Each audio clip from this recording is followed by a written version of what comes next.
नमस्कार भाग्यदर्शन कार्यक्रम को आपण मानक बहुत बहुत स्वागत करुच्ची मु जशस्वी प्रज्ञा। आज आम कथा हेबा शनि ग्रहंकर आशीर्वाद आमको किभली भाव में मिलिबो। आम बहुत थर शनि ग्रहंक विषय कथा हेचंती। 19 वर्षर महादशा शनि होउछंती प्रारब्धर कर्म को सामना को आनी थांती। केबे देखिचंती वृष लग्न एवं तुला लग्न पई शनिकर दशा शुभ थाए।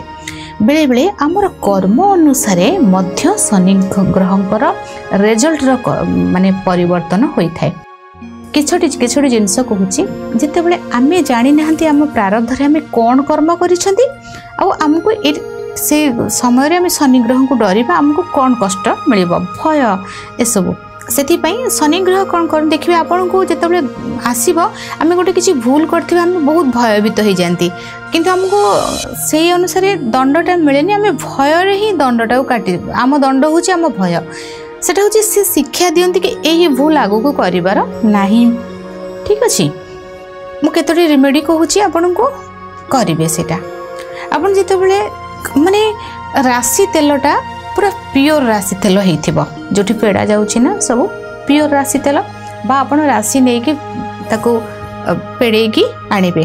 राशि तेल को कौन करेंगे 2 चम्मच राशि तेल आपन गोटे लुहार पात्र रे शनिवार दिन एवं अमावास्या दिन आपन शनि मंदिर को लेके जिबे। आपनकर शनि 7.5 शनि 2.5 शनि दशा चली कंपलसरी न हेले आपन एमती शनि ग्रहं को पाई भी मध्य करि परिबे समस्ते करिवे करिया भलो। शनिवार रे अमावास्या रे नेले लुहार पात्र रे नेबे।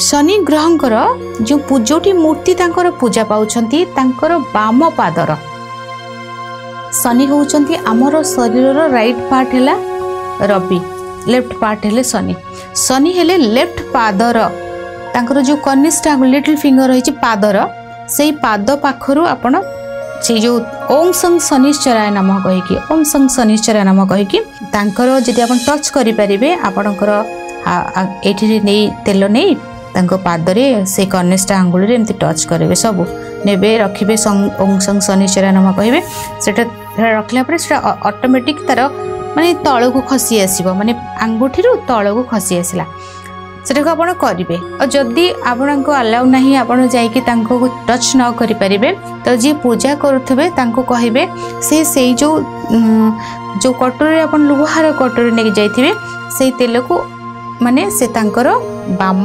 पार्श्वर जो पाद रहिला बाम पादर कनिष्ठ आंगुल रे ढालिबा कहिबे। एटा गोटे कथा करिवे।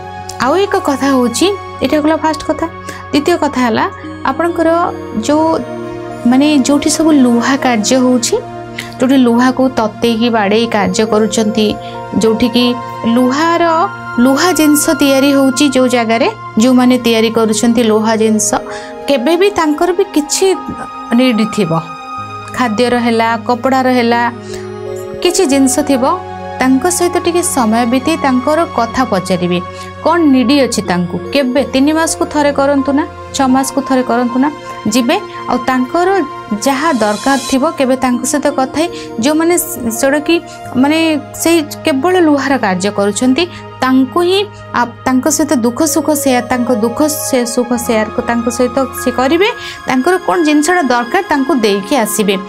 ए दुईटी कार्य करिबा सहित आमे कोन करिबा लेजी हेबानी। शनि होउछंती परिश्रमटा को अधिक करिबा एक्सरसाइज करिबा से होउछंती शनि आ एक्सरसाइज करिया को जम्मा भूलिबेनी हालिया माने बहुत लेजी फील करिबा बहुत समय सोई की रहिबा ए द्वारा कि माने जेमती गोटे लुहाटा कार्य न कले कलंक लागि जाय थे ना सेमती भाबरे शरीरटा सेमती तेणु परिश्रम बहुत जरूरी आ करबा भी जरूरी। ए उपाय करिवे शनि ग्रहंकर आशीर्वाद निश्चय भाबरे मिलिबो।